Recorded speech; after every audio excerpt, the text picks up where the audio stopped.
जय श्री कृष्णा। हेलो दोस्तों, आपका स्वागत है हमारे चैनल भक्ति कथा संग्रह में। आज हम आपके सामने प्रस्तुत करने जा रहे हैं श्रीमद् भगवद गीता के 11वें अध्याय का महात्म्य, जो इस प्रकार है। श्री महादेव जी कहते हैं, प्रिय, गीता के वर्णन से संबंध रखने वाली कथा एवं विश्व रूप अध्याय के पावन महात्म्य को श्रवण करो। विशाल नेत्रों वाली पार्वती, इस अध्याय के महात्म्य का पूरा वर्णन नहीं किया जा सकता। इसके संबंध में सहस्त्रों कथाएं हैं। उनमें से एक यहाँ कही जाती है। प्रणीता नदी के तट पर मेघंकर नाम से विख्यात एक बहुत बड़ा नगर है।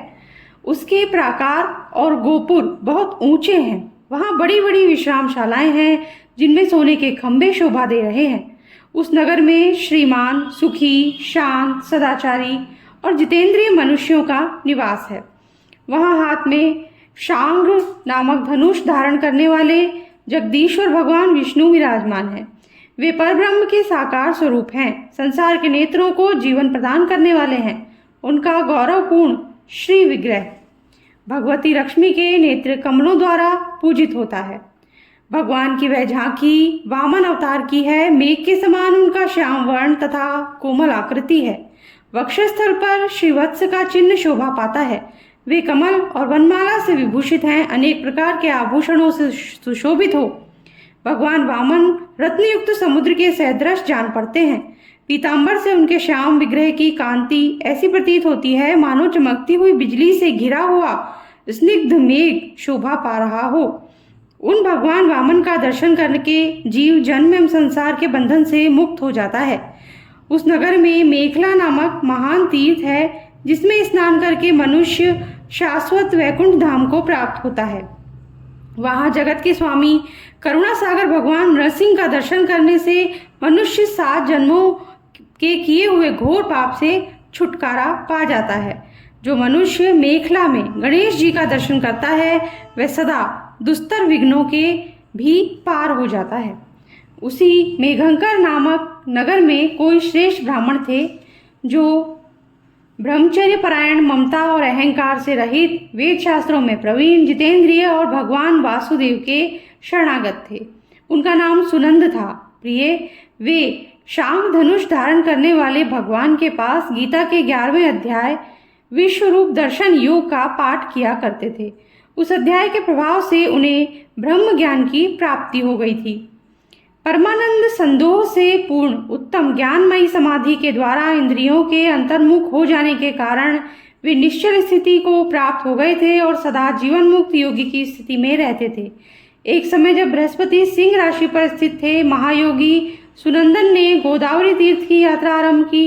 वे क्रमशः विरज तीर्थ, तारा तीर्थ, कपिला संगम, अष्ट तीर्थ, कपिला द्वार, नरसिंह वन, अंबिकापुरी तथा करस्थानपुर आदि क्षेत्रों में स्नान और दर्शन करते हुए विवाह मंडप नामक नगर में आए। वहां उन्होंने प्रत्येक घर में जाकर अपने ठहरने के लिए स्थान मांगा, परंतु कहीं भी उन्हें स्थान नहीं मिला। अंत में गांव के मुखिया ने उन्हें एक बहुत बड़ी धर्मशाला दिखा दी। ब्राह्मण ने साथियों सहित उसके भीतर जाकर रात में निवास किया। सवेरा होने पर उन्होंने अपने को तो धर्मशाला के बाहर पाया, किंतु उनके और साथी नहीं दिखाई दिए। वे उन्हें खोजने के लिए चले। इतने में ही ग्रामपाल से उनकी भेंट हो गई। ग्रामपाल ने कहा, मुनि श्रेष्ठ, तुम सब प्रकार से दीर्घायु जान पड़ते हो। सौभाग्यशाली और पुण्यवान पुरुषों में तुम सबसे पवित्र हो। तुम्हारे भीतर कोई लोकोत्तर प्रभाव विद्यमान है। तुम्हारे साथी कहाँ गए और कैसे इस भवन से बाहर हुए, इसका पता लगाओ। मैं तुम्हारे सामने इतना ही कहता हूँ कि तुम्हारे जैसा तपस्वी मुझे दूसरा कोई नहीं दिखाई देता। विप्रवर, तुम्हें किस महामंत्र का ज्ञान है? किस विद्या का आश्रय लेते हो और किस देवता की दया से तुम्हें अलौकिक शक्ति आ गई है? भगवान, कृपा करके इस गांव में रहो। मैं तुम्हारी सब सेवा शुश्रूषा करूंगा। यों कहकर ग्रामपाल ने मुनीश्वर सुनंदन को अपने गांव में ठहरा लिया। वह दिन रात बड़ी भक्ति से उनकी सेवा टहल करने लगा। जब 7-8 दिन बीत गए तब एक दिन प्रातःकाल आकर वह बहुत दुखी हो महात्मा के सामने रोने लगा और बोला, हाय, आज रात में राक्षस ने मुझ भाग्यहीन के बेटे को चबा लिया है। मेरा पुत्र बड़ा ही गुणवान और भक्तिमान था। ग्रामपाल के इस प्रकार कहने पर योगी सुनंदन ने पूछा, कहाँ है वे राक्षस और किस प्रकार उसने तुम्हारे पुत्र का भक्षण किया है? ग्रामपाल बोला, ब्राह्मण, इस नगर में एक बड़ा भयंकर नरभक्षी राक्षस रहता है। वह प्रतिदिन आकर इस नगर में मनुष्यों को खा लिया करता था। तब एक दिन समस्त नगरवासियों ने मिलकर उससे प्रार्थना की, राक्षस, तुम हम सब लोगों की रक्षा करो, हम तुम्हारे लिए भोजन की व्यवस्था किए देते हैं। यहाँ 12 के जो पथिक रात में आकर नींद लेते हैं उनको खा जाना। इस प्रकार नागरिक मनुष्यों ने गांव के मुझ मुखिया द्वारा इस धर्मशाला में भेजे हुए पथिकों को ही राक्षस का आहार निश्चित किया। अपने प्राणों की रक्षा के लिए ही उन्हें ऐसा करना पड़ा। तुम भी अन्य राहगीरों के साथ इस घर में आकर सोए थे, किंतु राक्षस ने उन सबों को तो खा लिया, केवल तुम्हें छोड़ दिया है। द्विजोत्तम, तुम में ऐसा क्या प्रभाव है, इस बात को तुम ही जानते हो। इस समय मेरे पुत्र का एक मित्र आया था, किंतु मैं उसे पहचान न सका। वह मेरे पुत्र को बहुत ही प्रिय था, किंतु अन्य राहगीरों के साथ उसे भी मैंने उसी धर्मशाला में भेज दिया। मेरे पुत्र ने जब सुना कि मेरा मित्र भी उसमें प्रवेश कर गया है तो वह उसे वहां से लाने के लिए गया, परंतु राक्षस उसे भी खा गया। आज सवेरे मैंने बहुत दुखी होकर उस पिशाच से पूछा, ओ दुष्टात्मा, तूने रात में मेरे पुत्र को भी खा लिया। तुम्हारे पेट में पड़ा हुआ मेरा पुत्र जिससे जीवित हो सके, ऐसा कोई उपाय यदि हो तो बता दो। राक्षस ने कहा, ग्रामपाल, धर्मशाला के भीतर घुसे हुए तुम्हारे पुत्र के न जानने के कारण मैंने भक्षण किया है। अन्य पथिकों के साथ तुम्हारा पुत्र भी अनजाने में मेरा ग्रास बन गया है। वे मेरे उदर में जिस प्रकार जीवित और रक्षित रह सकता है, वह उपाय स्वयं विधाता ने ही कर दिया है। जो ब्राह्मण सदा गीता के 11वें अध्याय का पाठ करता हो, उसके प्रभाव से मेरी मुक्ति होगी और मरे हुओं को पुनः जीवन प्राप्त होगा। यहाँ कोई ब्राह्मण रहते हैं जिनको मैंने एक दिन धर्मशाला से बाहर कर दिया था। वे निरंतर गीता के 11वें अध्याय का जप किया करते हैं। इस अध्याय के मंत्र से 7 बार अभिमंत्रित करके यदि मेरे ऊपर जल का छींटा दें तो निसंदेह मेरा शाप से उद्धार हो जाएगा। इस प्रकार राक्षस का संदेश पाकर मैं तुम्हारे निकट आया हूँ। ब्राह्मण ने पूछा, ग्रामपाल, जो रात में सोए हुए मनुष्यों को खाता है, वह प्राणी किस पाप से राक्षस हुआ है? ग्रामपाल बोला, ब्राह्मण, पहले इस गांव में कोई किसान ब्राह्मण रहता था। एक दिन वह अगहनी के खेत की क्यारियों की रक्षा करने में लगा था। वहां से थोड़ी ही दूर पर एक बहुत बड़ा गिद्ध किसी राही को मारकर खा रहा था। उसी समय एक तपस्वी कहीं से आ निकले, जो उस राही को बचाने के लिए दूर से ही दया दिखाते आ रहे थे। गिद्ध उस राही को खाकर आकाश में उड़ गया।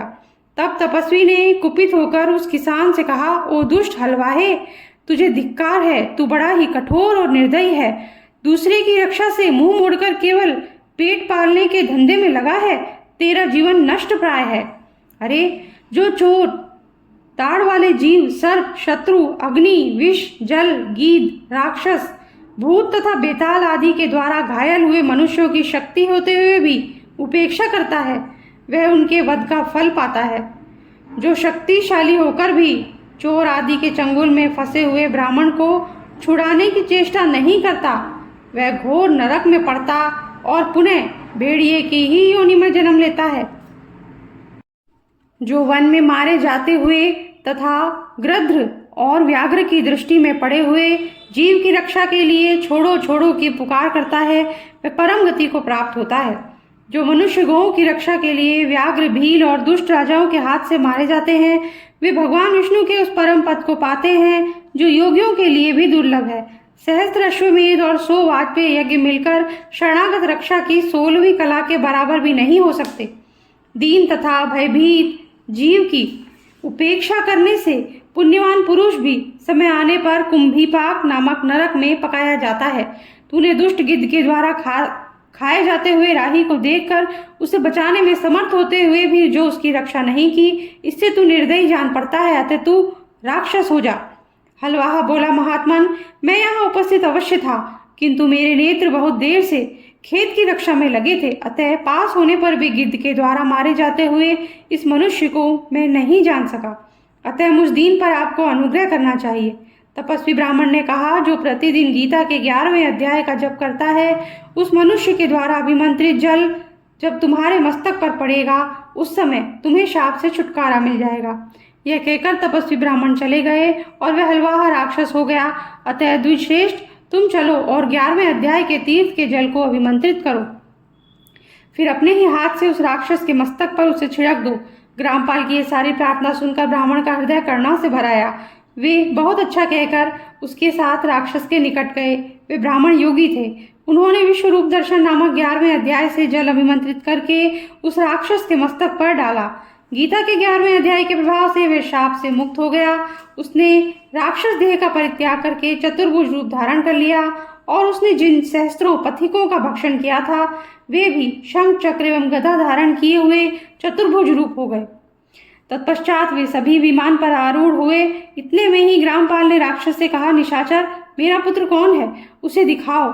उसके यो कहने पर दिव्य बुद्धि वाले राक्षस ने कहा, ये जो तमाल के समान श्याम, 4 भुजाधारी, माणिक्यमय मुकुट से सुशोभित तथा दिव्य मणियों के बने हुए कुंडलों से अलंकृत है, हार पहनने के कारण जिसके कंधे मनोहर प्रतीत होते हैं, जो सोने के भुजबंधों से विभूषित, कमल के समान नेत्र वाले, स्निग्ध रूप तथा हाथ में कमल लिए हुए हैं और दिव्य विमान पर बैठकर देवत्व को प्राप्त हो चुके हैं, इन्हीं को अपना पुत्र समझो। यह सुनकर ग्रामपाल ने उसी रूप में अपने पुत्र को देखा और उसे अपने घर ले जाना चाहा। यह देखकर उसका पुत्र हंस पड़ा और इस प्रकार कहने लगा। पुत्र बोला, ग्रामपाल, कई बार तुम भी मेरे पुत्र हो चुके हो। पहले मैं तुम्हारा पुत्र था, किंतु अब देवता हो गया हूँ। इन ब्राह्मण देवता के प्रसाद से वैकुंठ धाम को जाऊंगा। देखो, यह निशाचर भी चतुर्भुज रूप को प्राप्त हो गया है। 11वें अध्याय के महात्म्य से यह सब लोगों के साथ श्री विष्णु धाम को जा रहा है। अतः तुम भी इस ब्राह्मण देव के गीता के 11वें अध्याय का अध्ययन करो और निरंतर उसका जप करते रहो। इसमें संदेह नहीं कि तुम्हारी भी ऐसी ही उत्तम गति होगी।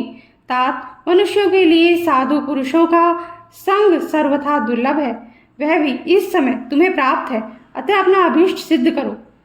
धन, भोग, दान, यज्ञ, तपस्या और पूर्व कर्मों से क्या लेना है? विश्व रूपाध्याय के पाठ से ही परम कल्याण की प्राप्ति होती है। पूर्णानंद संदोह स्वरूप श्री कृष्ण नामक ब्रह्म के मुख से कुरुक्षेत्र में अपने मित्र अर्जुन के प्रति जो अमृतमय उपदेश निकला था, वही श्री विष्णु का परम तात्विक रूप है। तुम उसी का चिंतन करो। वह मोक्ष के लिए प्रसिद्ध रसायन है। संसार भय से डरे हुए मनुष्यों की आदि व्याधि का विनाशक तथा अनेक जन्म के दुखों का नाश करने वाला है। मैं उसके सिवा दूसरे किसी साधन को ऐसा नहीं देखता, अतः उसी का अभ्यास करो। श्री महादेव जी कहते हैं, यो कहकर वह सबके साथ श्री विष्णु के परम धाम को चला गया। तब ग्रामपाल ने ब्राह्मण के मुख से उस अध्याय को पढ़ा। फिर वे दोनों ही उसके महात्म्य से विष्णु धाम को चले गए। पार्वती, इस प्रकार तुम्हें 11वें अध्याय की महात्म्य कथा सुनाई है। इसके श्रवण मात्र से महान पातकों का नाश हो जाता है। इसी के साथ हमारा आज का वीडियो हम समाप्त करते हैं। अगर आपको पसंद आया हो तो लाइक कर दीजिए और चैनल को सब्सक्राइब जरूर कर दीजिए, बेल आइकन प्रेस कर दीजिए ताकि हमारे आगे आने वाले वीडियोस भी आप तक आसानी से पहुंच सकें। Thank you. जय श्री हरि।